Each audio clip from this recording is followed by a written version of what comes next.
Hello and welcome back साथियों, मैं जुगल आर्य आप सभी का एक बार और अपने यूट्यूब चैनल में हार्दिक स्वागत करता हूं। यदि अभी तक आपने हमारे चैनल को सब्सक्राइब नहीं किया है तो चैनल को सब्सक्राइब कर दे, बेल आइकन को प्रेस कर दे ताकि नई वीडियोस की अपडेट आपको मिलती रहे। कुछ पुराने वीडियो मैंने विज्ञान के आपके महत्वपूर्ण प्रश्न के डाल दिए हैं।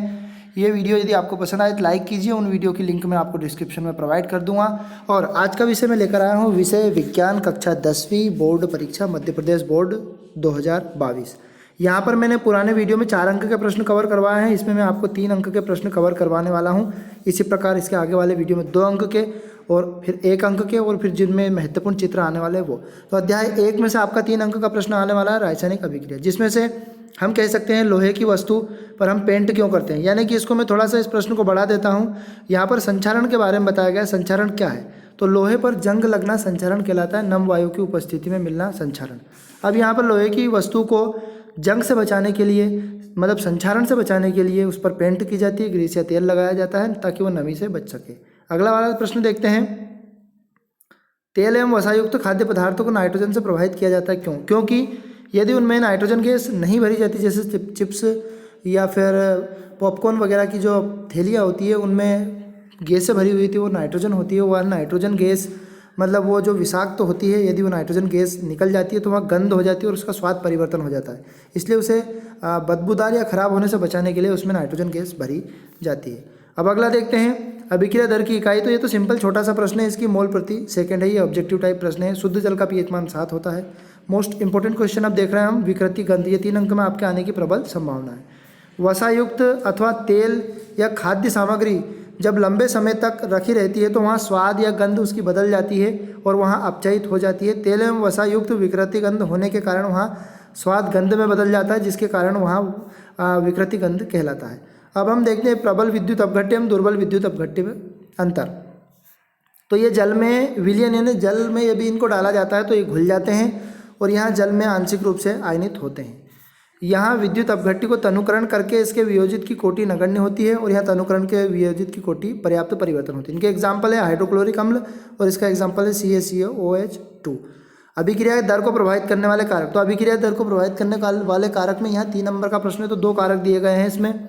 सांद्रता, यदि अभिकारकों की सांद्रता बढ़ा दी जाए तो अभिक्रिया की दर बढ़ जाती है। ताप, सामान्य ताप एवं उच्च ताप पर रासायनिक अभिक्रिया की दर अधिक होती है तथा ताप बढ़ाने पर वस्तु की गतिज ऊर्जा बढ़ जाती है और अणु की पारस्परिक टक्कर की संख्या बढ़ जाती है, जिसके कारण अभिक्रिया दर बढ़ जाती है। अब यहाँ मोस्ट इंपॉर्टेंट प्रश्न आपके लिए लेकर आया हूँ, जिसके आने की प्रबल संभावना है। एग्जाम में 2022 के पेपर में ये आने की प्रबल संभावना है। ऊष्माक्षेपी और ऊष्माशोषी, यदि आपको इसकी परिभाषा भी पूछ ली जाती है और उदाहरण भी पूछ लिया जाता है, तो मैंने इसका अंतर बना के आपको तैयार कर दिया है। अच्छा, थोड़ा सा मैं आपको आपके संज्ञान में रख दूं कि यह जो क्रमांक डाले हैं ये उटपटांग डाले हुए हैं। केवल आपको प्रश्न पर ध्यान देना है कि प्रश्न कौन सा है और प्रश्न कैसे हल करना है। तो ऊष्माक्षेपी अभिक्रिया, इन अभिक्रिया में ऊष्मा का उत्सर्जित होता है और यहाँ अभिक्रिया ऊष्मा को शोषित कर ली। उत्सर्जित होना मतलब निकालना और शोषण करना मतलब ग्रहण करना। इस अभिक्रिया में पूर्ण ऊर्जा की कमी होती है, उदाहरण के लिए मीथेन का दहन। इस अभिक्रिया में पूर्ण उष्मा की वृद्धि होती है, उदाहरण के लिए बर्फ में परिवर्तन। तो ये उदाहरण दिए आपके बर्फ और उष्मा। यहाँ क्रिया दोनों दिशाओं में होती है और यहाँ क्रिया एक ही दिशा में होती है। यह अंतर हमने समझ लिया। इसके बाद एक विस्थापन और द्विविस्थापन अभिक्रिया के बारे में समझाना है।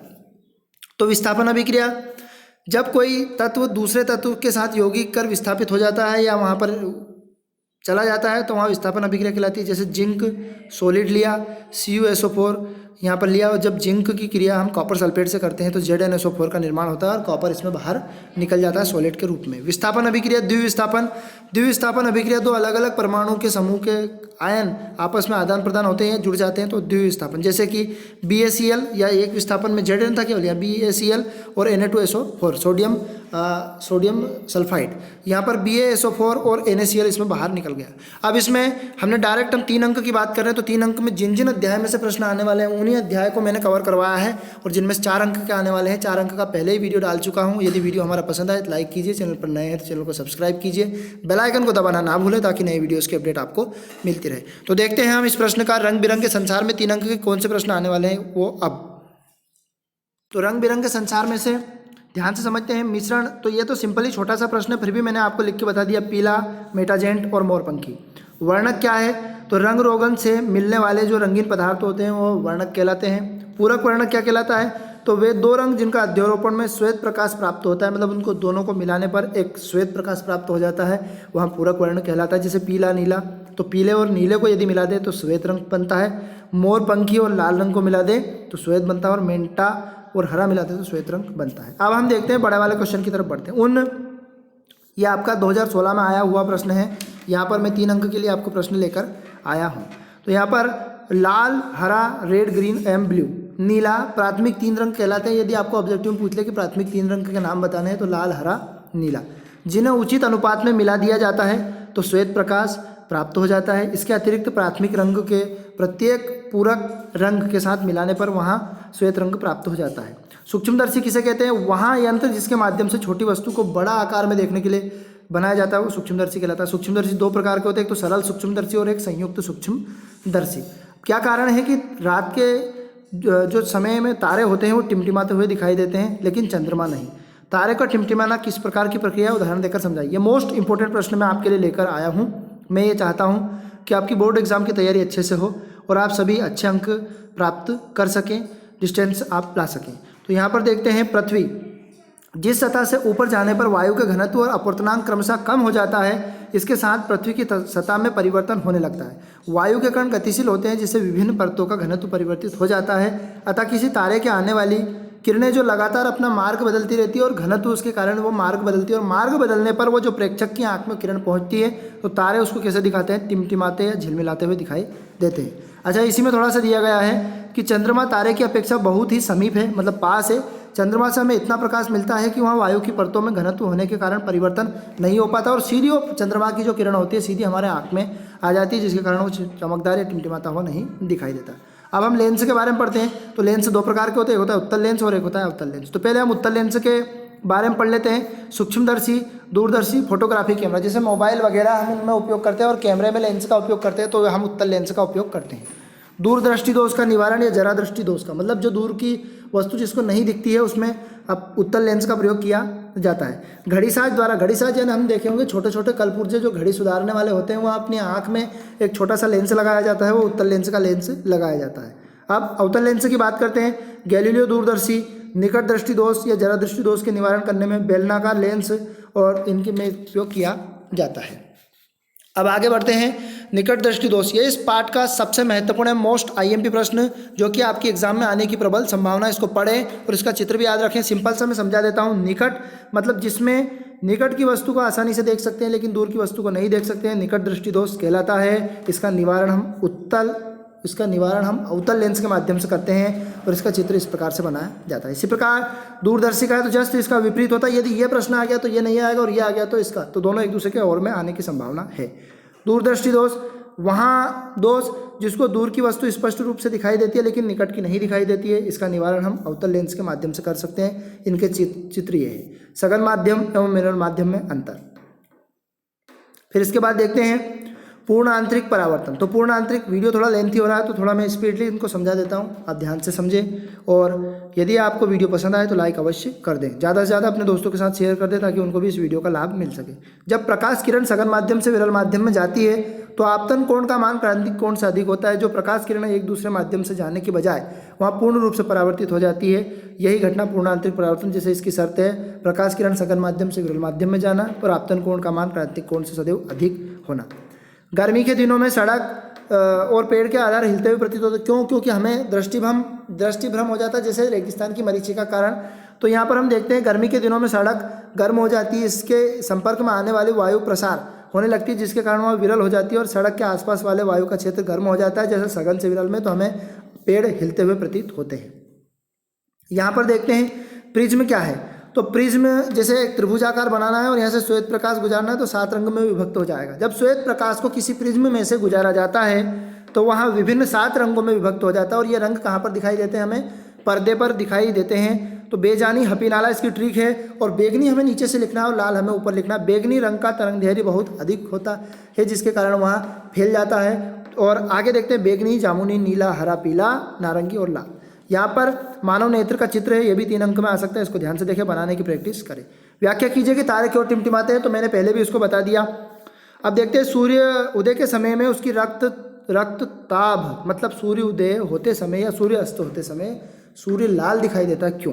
तो इसका कारण यह है कि जब सूर्य क्षैतिज के समीप यानी पृथ्वी के समीप जैसा दिखाई देता है तो हमारे नेत्र तक पहुंचने से पूर्व वायुमंडल की विभिन्न परतों से उसकी प्रकाश की किरण गुजरती है, जिससे वहाँ सूर्य हमें अपेक्षाकृत भूमि पर आते आते उसकी किरणें हमें लाल दिखाई देती है। तो उसकी रक्तचाप जो आसपास का क्षेत्र बनता है वो लाल दिखाई देता है। अब देखते हैं, किसी भी अंतरिक्ष यात्री को आकाश नीले की अपेक्षा काला दिखाई देता है, क्यों? मतलब अंतरिक्ष में हमारा आकाश काला दिखाई देता है। तो इसका कारण यह है कि अंतरिक्ष यात्री को आकाश नीला दिखाई देने की अपेक्षा काला प्रतीत होता है, क्योंकि यह अत्यधिक ऊंचाई पर वायुमंडल की अनुपस्थिति के कारण प्रकीर्णित हो जाता है। अब विद्युत धारा के चुंबकीय प्रभाव को समझाइए। तो विद्युत धारा का चुंबकीय प्रभाव, यहाँ पर भी आपके 3 अंक के प्रश्न आने वाले हैं, तो ये मैं आपको समझा ही देता हूँ ठीक से कि कौन कौन से प्रश्न आपके एग्जाम में आने वाले हैं। तो ये सारे के सारे प्रश्न आपके 3 अंक के हैं और मैं इनको समझाने वाला हूँ। तो वीडियो को अंत तक बने रहें और वीडियो को ध्यान से देखें और अपने दोस्तों के साथ इस वीडियो को फॉरवर्ड करना ना भूलें। तो ये रहे आपके 3 अंक के प्रश्न 13 में से, विद्युत धारा के चुंबकीय प्रभाव। तो फ्लेमिंग के बाएं हाथ का नियम, मतलब बायां मतलब उल्टा हाथ, अपने उल्टे हाथ को परस्पर इस प्रकार फैलाओ कि तर्जनी, मध्यमा और अंगुष्ठ तीनों परस्पर लंबवत हो, यानी कि 90 डिग्री के कोण बनाते हो। और इसमें जो दिशा होती है यह कैसी कैसी दर्शाती है, एक दूसरे के लंबवत हो। और चुंबकीय क्षेत्र, तर्जनी जो होती है, जो अंगूठे के बाजू वाली उंगली होती है छोटी, वह चुंबकीय क्षेत्र को दर्शाती है। मध्यमा माने बीच वाली उंगली, यह दिशा धारा की दिशा को प्रदर्शित करती है, और अंगूठा चालक को। अब दिष्ट धारा और प्रत्यावर्ती धारा, दिष्ट धारा एसी और डीसी में अंतर, विद्युत धारा के जिस प्रवाह की दिशा के समय में परिवर्तित नहीं होती है वह दिष्ट धारा कहलाती है, और यहाँ धारा की दिशा प्रवाह के समय में बदल जाती है वो प्रत्यावर्ती धारा के। एसी और डीसी, अल्टरनेटिव करंट एवं डायरेक्ट करंट। विद्युत चुंबकीय प्रेरण क्या है? जब विद्युत चुंबकीय कुंडली के मध्य में आपेक्षिक गति होती है तो कुंडली में धारा उत्पन्न हो जाती है, यह विद्युत चुंबकीय प्रेरण कहलाता है। फेराडे संबंधित विद्युत अपघटनी 2 नियम बताने हमें, तो 2 नियम होते हैं इसके। जब किसी कुंडली के तल पर फ्लक्स में परिवर्तन होता है तो विद्युत वाहक बल उत्पन्न हो जाता है। यहाँ कुंडली में बहने वाली प्रेरित धारा का विरोध करता है। कुंडली में उत्पन्न विद्युत प्रेरित धारा का मान चुंबकीय फ्लक्स के मान के समानुपाती होता है। अब यहाँ पर डिस्ट मोटर, या यहाँ प्रश्न आपके चित्र में 3 नंबर में आ सकता है। ये चित्र ध्यान से देखें और इनके नाम लिखना अनिवार्य, कौन सा बूस है, कौन सा शाफ्ट है, कौन सा बाह्य परिपथ है। ये डीसी जनित्र हो गया। अब यहाँ पर किसी क्षण चुंबक के चारों ओर चुंबकीय क्षेत्र के लिए खींचा जाता है, तो इसके लिए हमें चित्र बनाना है। तो यहाँ पर हमें 2 ध्रुव बना देने हैं, उस ध्रुव हम इनके गुण भी बताने वाले हैं। तो यह चित्र है जो कि 2021 में आया था, मोस्ट इंपोर्टेंट चित्र है। फिर यहाँ पर देखते हैं विद्युत चुंबकीय क्षेत्र की दिशाएं, कोई 3 गुण बताने हैं। तो विद्युत चुंबकीय क्षेत्र की दिशाएं, क्षेत्र रेखाएं चिकने या बंद पृष्ठ, मतलब सीधी भाषा में यदि बोले, विद्युत क्षेत्र रेखाएं कभी भी एक दूसरे को नहीं काटती है, प्रतिच्छेद नहीं करती है। और यहाँ पर ये रेखाएं चुंबक के बाहर उत्तरी ध्रुव से दक्षिण ध्रुव पर यदि जाती है की ओर, तथा चुंबक के अंदर दक्षिण ध्रुव से उत्तरी ध्रुव की ओर जाती है। मतलब यदि बाहर जाएगी तो उत्तर से दक्षिण और अंदर जाएगी तो दक्षिण से उत्तर। अधिक प्रबल वाले चुंबकीय क्षेत्र में रेखा पास पास होगी और कम प्रबल वाले क्षेत्र में दूर दूर होगी। ये आपका इसका प्रश्न हो गया। अब यहाँ पर हम देखते हैं वाम हस्त का नियम, यानी कि एक तार को इस प्रकार पकड़िए कि अपना जो अंगूठा है विद्युत धारा की दिशा को और उंगलियां हैं चुंबकीय क्षेत्र को दर्शाती है। यही आपका वाम हस्त का नियम है। अब आदर्श ईंधन के कोई 4 प्रमुख लक्षण बताने हैं। तो सबसे पहले आदर्श ईंधन होता क्या है? तो आदर्श ईंधन उच्च ऊष्मीमान है, या इसका दहन अच्छा होता है, यह संतुलित होता है, आसानी से उपलब्ध हो जाता है और यह सस्ता भी होता है। एलपीजी क्या है? इसका पूरा नाम है लिक्विड पेट्रोलियम गैस, द्रव प्राकृतिक गैस। एलपीजी में मुख्यतः ब्यूटेन गैस होती है, जबकि यहाँ बायोगैस के मुख्यतः मीथेन गैस होती है। एलपीजी एक पेट्रोलियम उत्पादक है, जबकि बायोगैस जो जंतु अपशिष्ट के अपघटन से तैयार होता है। प्राकृतिक गैस एक अच्छा ईंधन है। क्यों? क्योंकि प्राकृतिक गैस नंबर 1 यहाँ ऊष्मा का मान अधिक होता है, यहाँ धुआं रहित होता है, यहाँ प्रदूषण उत्पन्न नहीं करता है, और यहाँ पर जलने पर यहाँ अवशेष नहीं बचता है इसके। अब एलपीजी की सावधानी क्या है इसका उपयोग करते समय? सबसे पहले हमें रेगुलेटर को नीचे से चूल्हे से बंद करने से पहले उसे नीचे से बंद कर देना चाहिए, ताकि नली में गैस ना भरी हो। गैस की रबर ट्यूब को जोड़ों के समय समय पर हमें भली भांति से चेक करता चाहिए। गैस का रिसाव होने पर, गंध आने पर खिड़की दरवाजे खोल देने चाहिए। गैस सिलेंडर के पास जलती हुई वस्तु को नहीं ले जाना चाहिए, और बिजली के स्विच इत्यादि को बंद रखना चाहिए। अब अगला देखते हैं रासायनिक अभिक्रिया एवं नाभिकीय अभिक्रिया में अंतर। तो 3 अंतर आप पढ़ लें, जो आपको सरल लगे वो पर भी मैं आपको पढ़ के सुना देता हूँ। तो रासायनिक क्रिया के अंतिम कक्ष में इलेक्ट्रॉन भाग लेते हैं और यहाँ पर परमाणु नाभिक में भाग लेते हैं। रासायनिक अभिक्रिया के तत्व रासायनिक गुण को से अप्रभावित होते हैं और अपरिवर्तित होते हैं, और यहाँ पर रासायनिक गुण से परिवर्तित हो जाते हैं और प्रभावित भी होते हैं। यह रासायनिक अभिक्रिया ताप दाब से बहुत ज़्यादा प्रभावित होती है और यहाँ पर ताप दाब से अप्रभावित यानी प्रभावित नहीं होती है। सोलर कुकर का चित्र बनाना है, ये 3 अंक का आपका। नाभिक संलयन और नाभिक विखंडन ये लिख के ले लें आप सभी, ये प्रश्न आपकी एग्जाम में आने में प्रबल संभावना है आपको ये 3 अंक दिलवाने में।